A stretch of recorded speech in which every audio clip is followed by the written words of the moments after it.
Hello, everyone. This is Deanna Minnick. Welcome to the Detox Summit. Today, I'm interviewing Dr. Lise Alschuler. Dr. Alschuler is a naturopathic doctor with board certification in naturopathic oncology. What a great blend. And has been a practicing physician since 1994. Dr. Alschuler works as an independent consultant in the area of practitioner and consumer health education.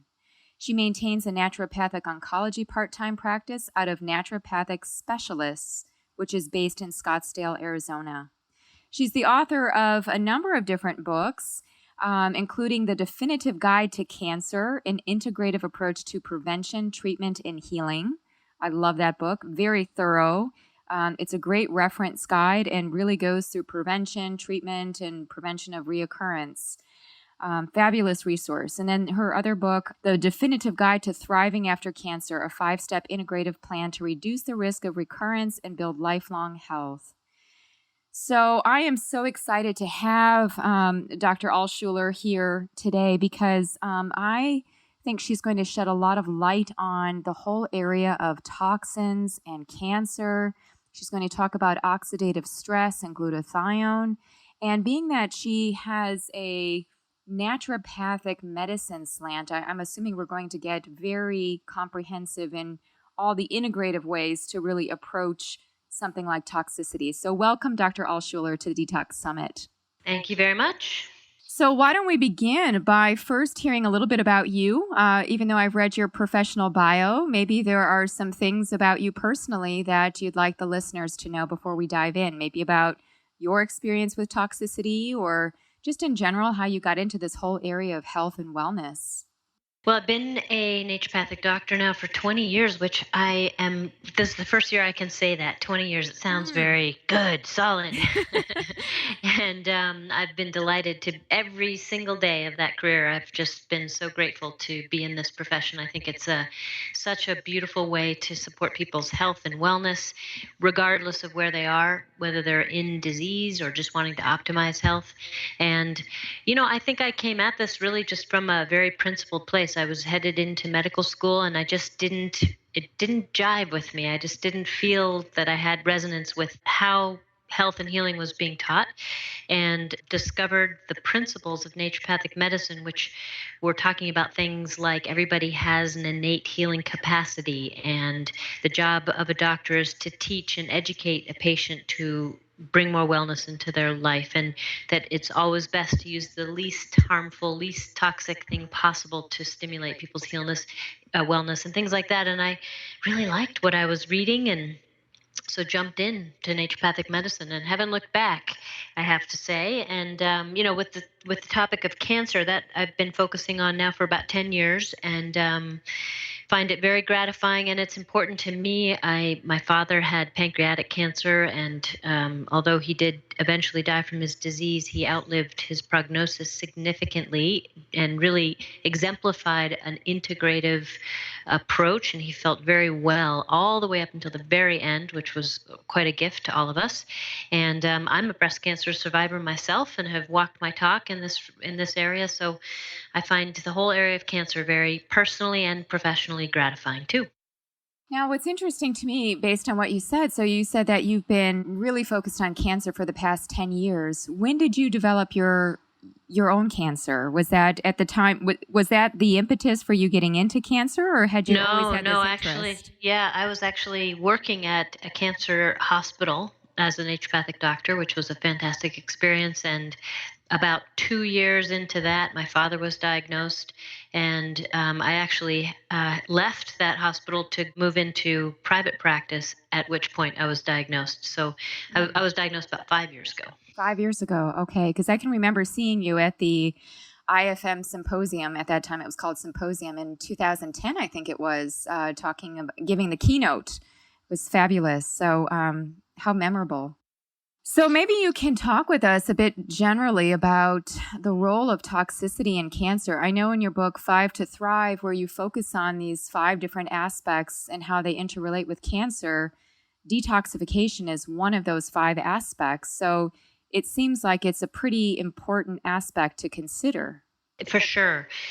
And there's so many ways in which detoxification and toxicity is relevant in cancer. So, on one level, we can just look at it from a physiological level. There are environmental compounds which are toxic to our cells' biology and our cells' physiology, and we're exposed to an increasing number of these toxic compounds in our environment. And we know that we're all accumulating these in our tissues, and as we gain girth, so as we gain more adipose tissue and as we gain more longevity, we have a lot more time to expose ourselves to these toxins and to store them in our fat. And that's kind of a deadly combination. And in fact, I think that really underlies a lot of the triggering processes that can ultimately create a body that facilitates cancerous growth. And specifically, that facilitation can happen in a depletion of our antioxidant defenses, because when that happens, we leave a lot of our cell organelles and our DNA exposed to these toxic insults, and that's where we gain those mutations that are so characteristic of cancer. It also happens that these toxins can disrupt our sugar metabolism and we can develop insulin resistance. The toxic exposure over time, we now know, influences our immune system and essentially makes it more difficult for us to recognize a cancerous cell early enough to destroy it. So there's a lot of ways in which toxicity can influence carcinogenesis. And I think that, the science on this is still early, I would say. Really creating a causal link between toxins and cancer progression is still in development. But what we do know now is there clearly are specific environmental toxins associated with specific cancer risks. And we know that when people have this overall disruption and a high exposure history to toxins, that becomes important in creating more wellness and optimizing their chances for full recovery. So, this background disruption that you speak of, one of them that you mentioned was antioxidant defenses. And I know that in the 1990s, antioxidant was such a buzzword. So, it was, getting antioxidants from your food and, that these help to protect us. But what are we talking about really when we say antioxidant defenses? Can you break that down a bit? And does that mean that we just need to eat more good, healthy, whole foods? Or does it mean that we have to somehow change something within us from a physiologic standpoint, how our mitochondria are working? Or what do we mean by antioxidant defenses exactly? Yeah, that's a great question, and it's actually a fairly complicated question. So, on one level, antioxidants are literally an initial defense against an oxidative stress. So, a lot of these toxic compounds, these environmental toxins, are toxic because they're oxidative. And an oxidative compound, or a free radical is another name for that, is essentially a compound which is imbalanced in its electron structure and it's hungry for an electron. So it will rip an electron off of a neighboring molecule, and does that without any consideration to the neighboring molecule whatsoever. So whatever it comes into contact with, if it sees an electron, it's going to take it in order to fill its hunger for that electron. In the process, the molecule that it's ripped the electron from is now unstable, and it is going to turn into kind of an oxidant, and then it will in turn rip an electron from its neighbor, and you get this cascading effect of oxidation. And that's actually what you see and you put a piece of apple out in the air and it starts to turn brown. That's that process of oxidation happening on the exposed part of the apple. So when that happens internally, over time, obviously our cells are going to start to really suffer that oxidative stress. So one of the ways that an antioxidant can be useful is that they are compounds that have electrons to give. So I kind of think of them as the peacemakers. They're just like, hey, you know what? You're hungry. I get Mhm. it. Here, I got an electron for you. Take it. And I'm okay without it, because these antioxidant compounds have the ability to regenerate their own charge and their own stability. So in that way, antioxidants can be very important. And the best source of antioxidants at that level are clearly those that we get through our diet. So eating colorful foods is absolutely one of the best ways. And, I believe in dietary supplementation, and I do think that there are some legitimate dietary supplements that we can also take to give us extra antioxidation. So that's kind of one level, but there's a whole nother level which I just want to mention, which is kind of beyond that. There's once an oxidative process starts to occur within the cell. You mentioned mitochondria. Mitochondria are very involved in this process, and mitochondria not only make the energy of our cell, but mitochondria also really are the safeguards of our cell. And when oxidative stress becomes too high or too persistent, the mitochondria trigger a process called apoptosis, which is essentially cell death. And so the mitochondria need to be very healthy in order to do that. And that's a very important protective mechanism that we have against overwhelming oxidative stress. And that's also where antioxidants are important on an intracellular level, but the kind of antioxidants that work well in that regard are not the things most people might think of, like vitamin E and vitamin C, although they can be kind of helpful, but really are more antioxidants that we find in plant foods primarily. And then maybe some things like glutathione would be another large enzymatic antioxidants. Well, that's perfect because I was just going to ask you, especially for the listener, what would be in my mind is, well, if vitamin C and vitamin E aren't the best, what are the best foods that we definitely need to be incorporating into our diet? And perhaps even what are the best supplements? What gives us the most antioxidant potential possible? Yes. Well, one way we can look at that is let's just start with the diet. So, there's lots of diets out there, and the latest craze is always something different than it was last year, and everybody kind of hops on a new diet bandwagon. But if you kind of step back from that and you look at what's pretty much consistent in all of these diets, all of the diets have in them an emphasis on vegetable food, Mm-hmm, plant mm-hmm. food. And the reason for that is because plants have thousands, literally, of bioactive molecules, which our cells utilize in a variety of ways. And there's a whole category of compounds in plants called flavonoids.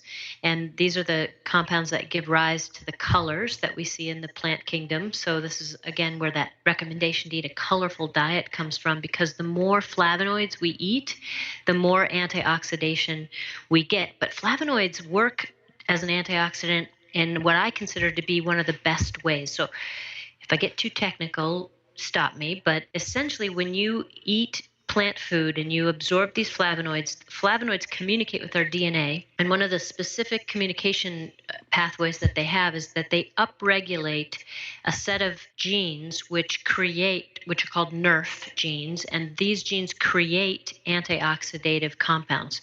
So when you eat plants, you basically help your own cell to make the antioxidants that it needs to counter the stress that the cell might be experiencing. So for that reason, I find the plant-based antioxidants just very eloquent in the way that they work, because they're facilitating that innate capacity to heal that I mentioned earlier as a principle of naturopathic medicine. They really are helping the cell to do what it's meant to do more effectively. I think you have such a gift for explaining very sophisticated concepts in simple language. I really like the whole cascade that you just presented to us about flavonoids connecting to these genes, these NERF genes. And yes, I think that the plant foods, that's something that we all need to remember. I know that with all of our different experts, we've been hearing different things, whether it's no carbohydrate, eat fat, eat this, eat that. I think one thing that we can all agree on is that we all need to be eating plants. Yeah. And a lot of plants. I mean, we're not talking about a side salad.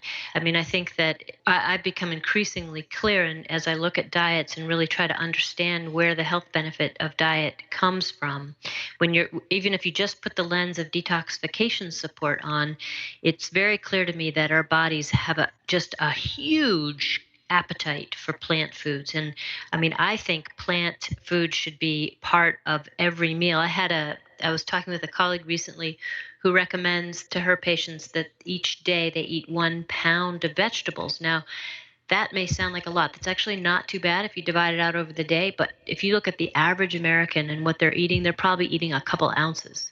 So we have a long way to go. Yeah, absolutely. And do you think that there's a difference with how we prepare those vegetables? So when you're saying a pound, if we shrink that down through cooking, that's not going to look like a lot. So do you have a preference, at least what have you seen in your practice with respect to raw vegetables or plant matter versus cooked or steamed? Or, is there a preference here as to what gives us the most bang for our buck with respect to antioxidants?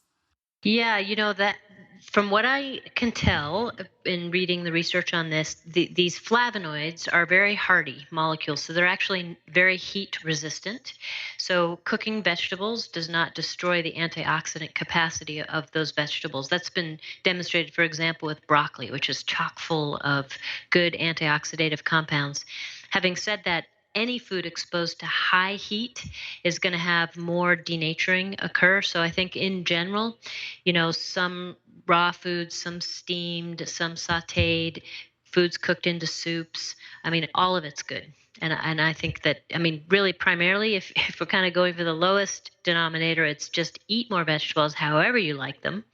And then we can get into, well, now if you decided you like vegetables and you've incorporated them, then I think getting a variety of along that spectrum is, I think, probably beneficial, because in fact some vegetables are a little healthier when they're somewhat cooked. Mm-hmm. Yeah.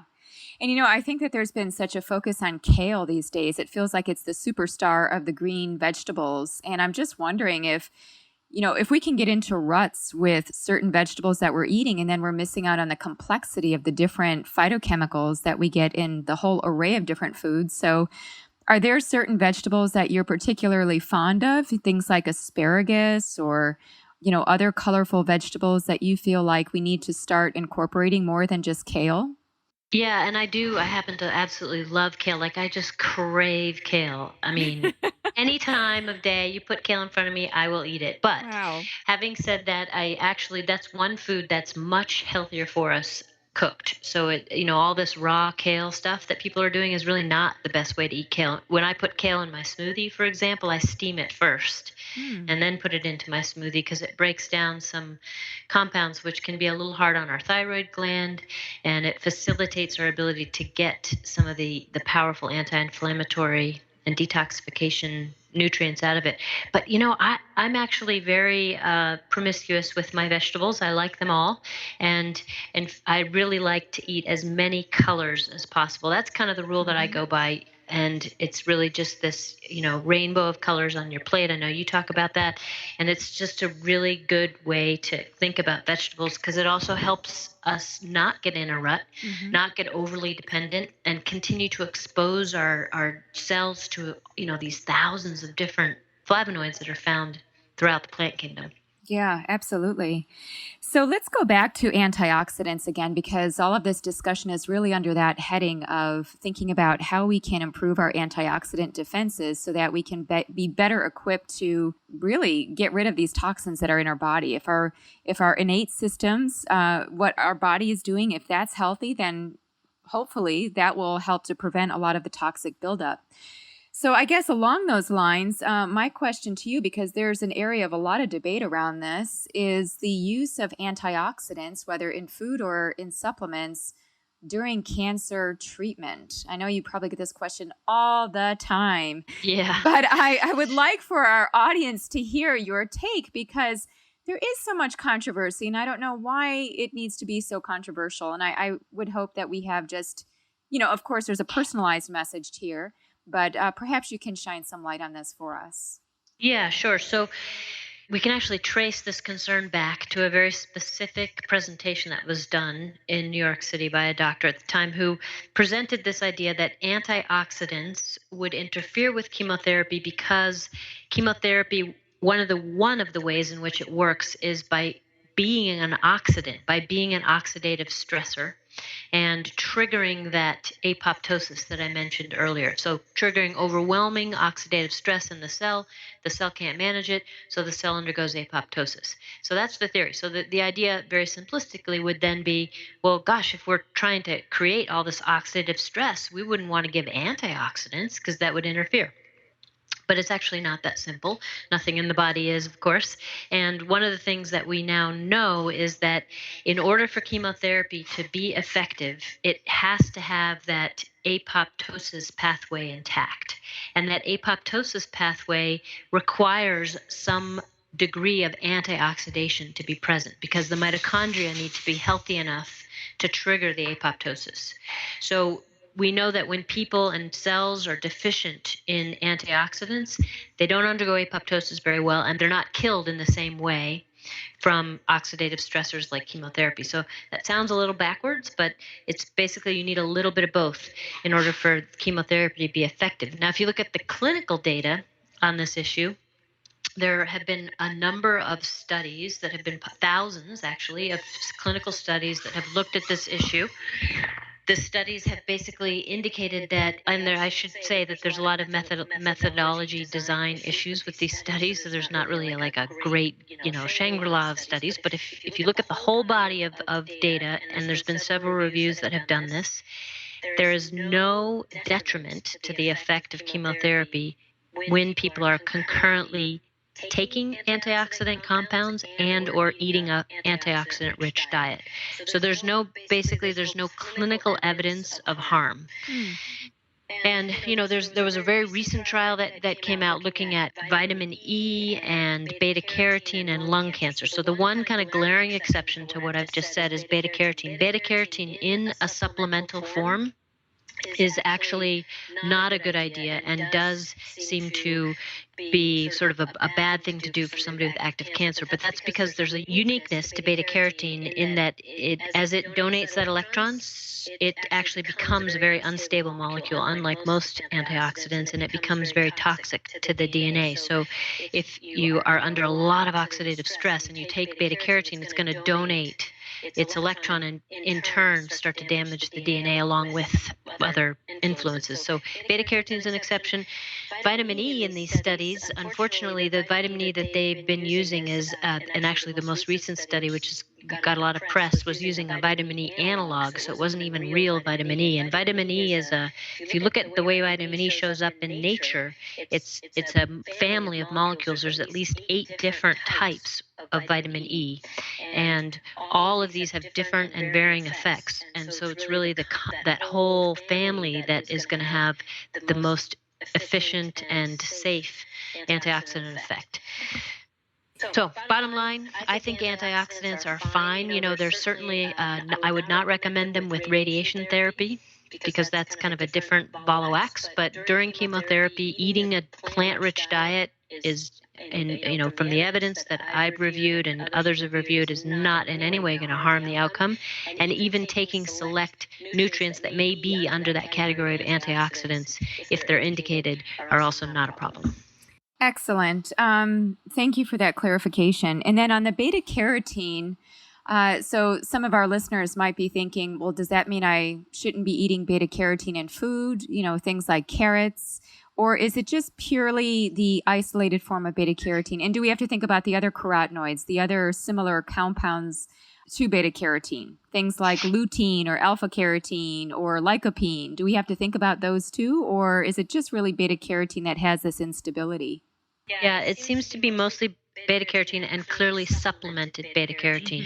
Mhm. The carotenoids, again, like vitamin E, they exist in a family of carotenoids. And when we eat foods that are rich in carotenoids, we do not see this same effect.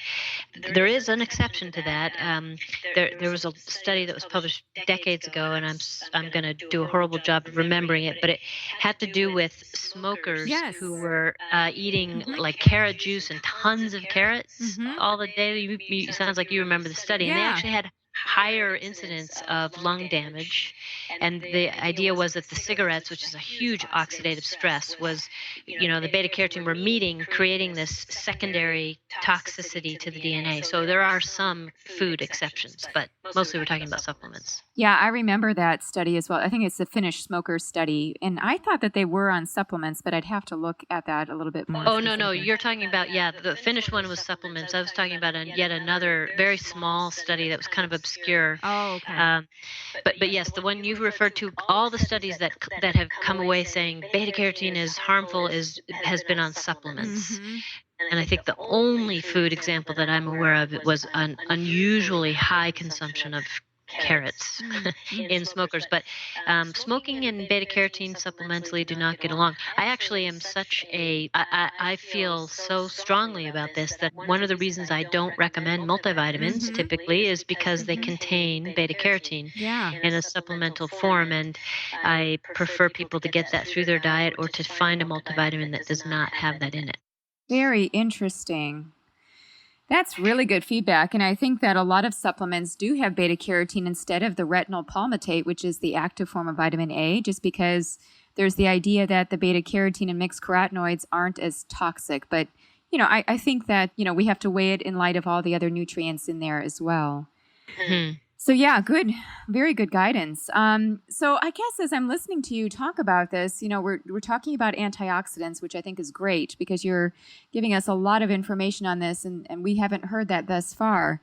When we think about cancer and the different types of toxicity, the different percentages that I see in the different factors that play in, it seems like diet is probably what, about 30 to 35% of the root of Hmm. various cancers, right? So I'm just trying to think, if we were to lump together all of the toxins, what percent do you think would all these different cancers, how far would they track back to toxicity in some form, whether it's food or the smoking?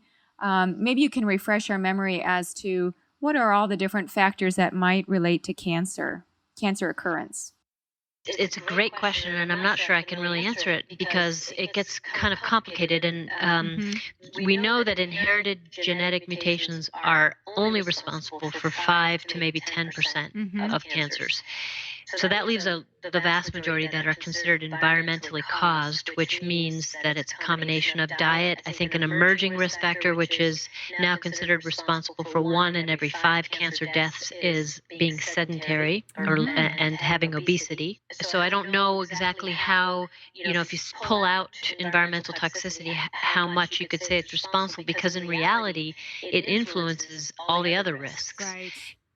So like we know that obesity is strongly linked now to the risk of developing cancer and in fact dying from cancer. And obesity, part of the reason obesity is a problem is because fat cells store environmental toxins Mm-hmm. and create, you get that inflamed fat, and that creates insulin resistance, and insulin resistance is a risk factor for cancer. So I think you could insert environmental toxicity in a lot of the other risk factors. So I think a lot, I guess, Yeah. is my answer. Yeah, that's a really good point. And I haven't looked at the statistics on cancer lately, but are they going up? Are people getting more cancer, do you think? Are we seeing a rise in toxicity and a commensurate rise in cancer incidence, or are there certain cancers that are going up and maybe others that are leveling off? Does it really just depend on the cancer that we're looking at? Well, we are seeing a lot of cancer. So it's actually becoming an epidemic. Let me give you a statistic that just came out from the World Health Organization, who, based on their data, and they're very good data collectors, have predicted that there will be a 57% Hmm. increase in the number of cancer cases diagnosed in the next 20 years. They actually use the terminology of human disaster when describing the increased number of cancer cases. So basically, to put that in another context, right now about 14 million cancer diagnoses are made around the world, and in 2 days that number is going to go to 22 million a year. So this is a very serious problem, and I mean, I think it's clearly an epidemic, and it's an epidemic of lifestyle. I mean, cancer, Mhm. in essence, is a disease of excess. It's too many consuming too many calories, being exposed to too many toxins, having too much sedentary time, and being under too much stress. I mean, all those things collaborate together over a lifetime and essentially start to, pepper our DNA with damage that our cells can't ultimately repair. How big of a role do you think that stress plays into this? Can we consider stress to be a toxin? Yeah, I would look at stress that way. And I forgot to mention one other thing. I'm just distracted for a second because infection is another big Mm. cause of cancer. Mhm. But yeah, stress is a very important part to understanding this. And I think it relates actually to detoxification in a variety of ways. But people, so the we know that people who experience major significant stressors like divorce or death of a loved one are at significantly increased risk for developing certain cancers within a short period of time afterwards. That doesn't mean the cancer started then, but it means that whatever was kind of the body was maybe holding at bay accelerates. Mhm. And we now there's a really good growing body of data that clearly links in emotional stress, psychological stress, with increased cancer progression and increased risk of dying from cancer. And that's because when we're under chronic stress, the chemicals, the stress chemicals, cortisol, epinephrine especially, they actually trigger increased proliferation of cancer cells, so that they're direct growth signals to cancer cells. And it's also because when we're under chronic stress, we disrupt our antioxidation mechanisms. So chronic stress becomes oxidative stress when it's sustained over a period of time, and then we start to get into all that we've been talking about, and really start to challenge the integrity of our DNA. So it sounds like we're coming full circle back to the antioxidants again, that if we can make sure that our reserves are robust, especially during times of stress, that would offset some of the effects of stress. Yeah, and I'm going to throw a little wrinkle in this because I think it deserves mentioning that, because from what I've said so far, one could come away thinking, okay, I better just basically stuff myself with antioxidants and then I'll be good. But in reality, our cells are function in such a way that we need a certain amount of Mhm. oxidative stress. So it kind of is like, I use the water metaphor. So what we want in our cells is a little trickle of oxidative stress, which we get from eating. Just the mere act of eating creates oxidative stress in our body. Every time we move and we contract our muscles, we create oxidative stress. So movement or exercise creates oxidative stress. Doing any kind of serious contemplation, thinking, working out a problem creates oxidative stress. So we generate just enough oxidative stress in normal living to create that little trickle.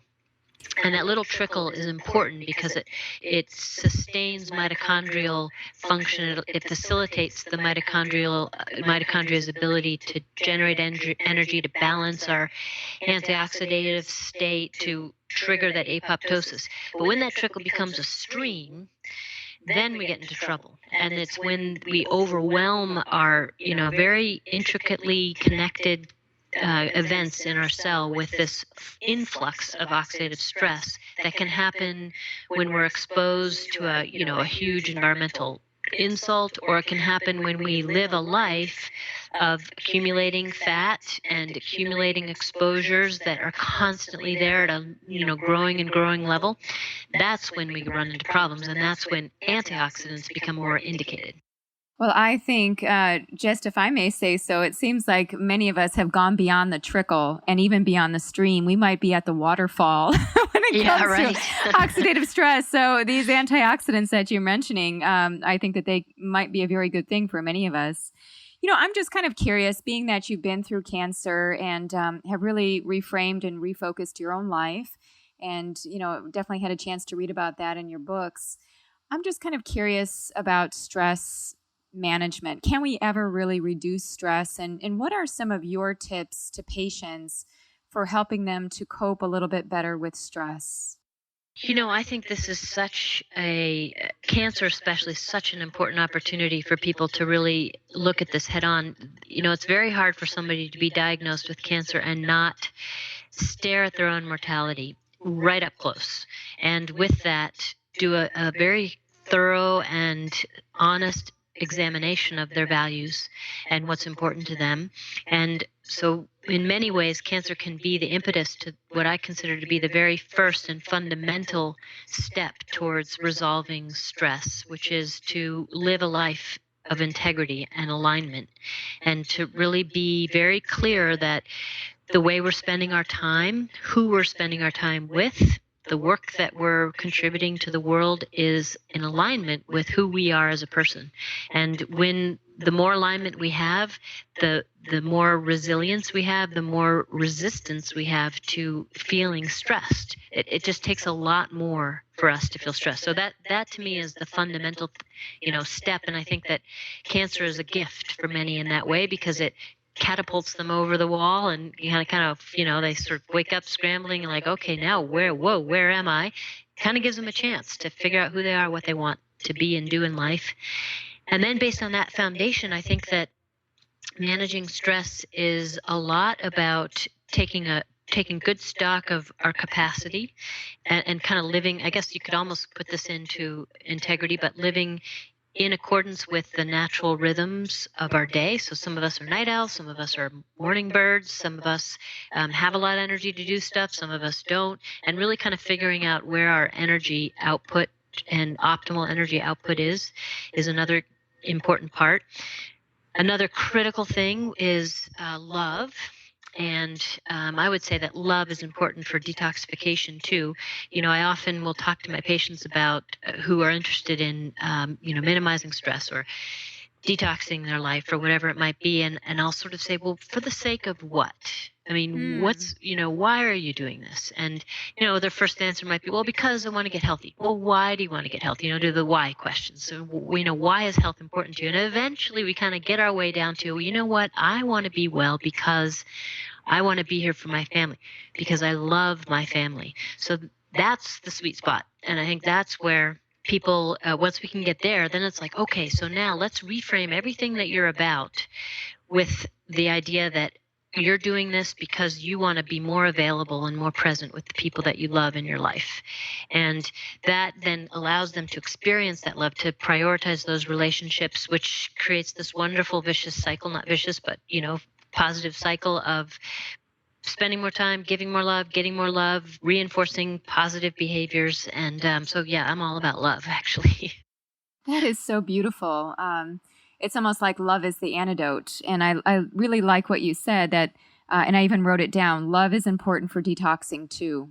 That's just really beautiful, and nobody else has said that. And I think it's so true that having any kind of health event really levels the playing field and brings us to a point of ground zero. What's important? Looking at those values. So I this whole idea of love, I'm so glad that you mentioned it, because it's on the tails of talking about something stressful like stress. And Yeah. so, really balancing that and showing that if we focus on the positive, focus on, what means a lot to us, that, that becomes our carrot in front of us.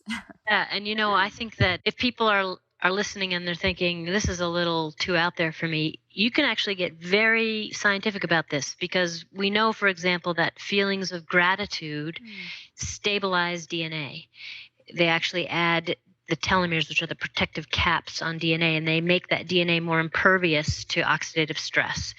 So, I mean, there's other examples. People who are optimistic have lower tumor markers when they have diagnosed cancer, and slower growth rates of cancers. So we know that emotions connect down to a cellular level, and I think knowing that on a very biochemical level is helpful, and it also just makes sense. Oftentimes when people are diagnosed with a serious disease, particularly something like cancer, they feel a sense of betrayal, like almost like their body has betrayed them. And so part of the healing from that is to fall back in love with their own body. So, Dr. Alschuler, you had referred to this idea of love and all the great science on gratitude. And, there's great science on forgiveness too. And, this is not just a woo woo concept.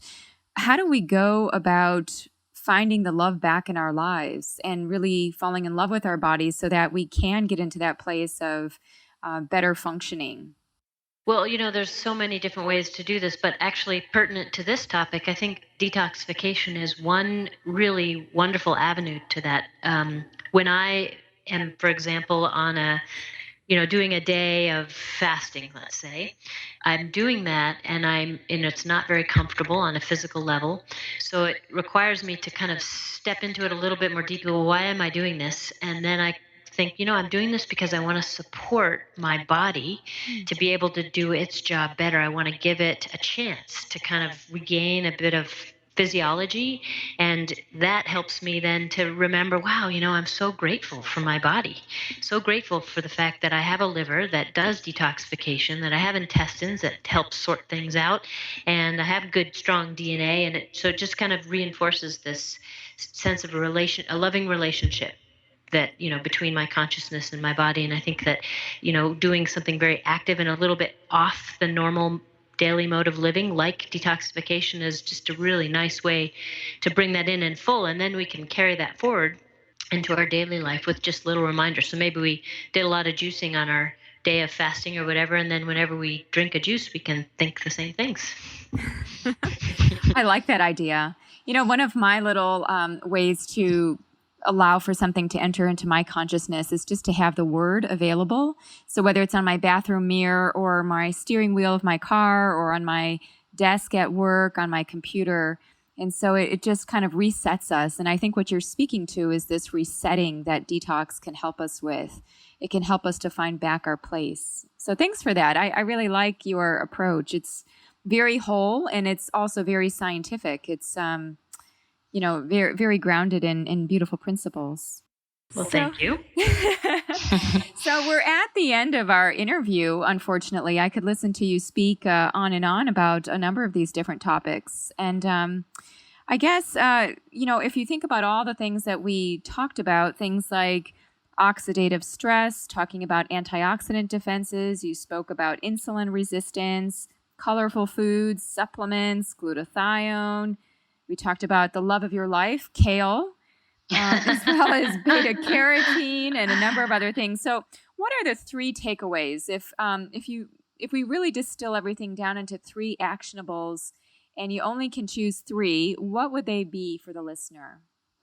Oh boy, I that's know so it's a tough. hard. It's the hardest question for the last. Well, Last I moments. can skirt the issue by saying number one, and then I can list all sorts of little subparts, which I'm going to do. So Go I'm for going to it. break the first rule and say that I think one of the takeaways, which I alluded to but didn't directly mention, is that detoxification really in its glory is a daily affair, and Mm. it can be done ongoingly in a very gentle and persistent way, and that's really through some of the things I did talk about. So consuming sufficient calories but not excessive calories, eating a colorful diet to get those thousands of nutrients and flavonoids that I talked about, eating a whole foods organic diet that's not going to be adding toxic stress to the body, really emphasizing plant foods to kind of get those special antioxidative compounds, and then incorporating a sense of gratitude and appreciation and alignment into your day. So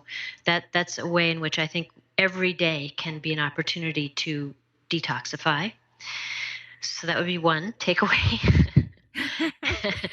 I think another takeaway is just this idea that we do require antioxidative defenses, and we have those readily available to us through our diet, through dietary supplementation. And I am a fan of dietary supplements in part for this reason.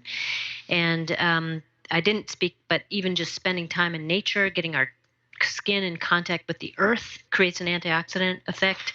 So there's lots of ways we can really keep our antioxidant status high. And then I think my final takeaway would be that all of this should really be based as much as possible in a sense of love and gratitude, because that's when it becomes sustainable and enjoyable.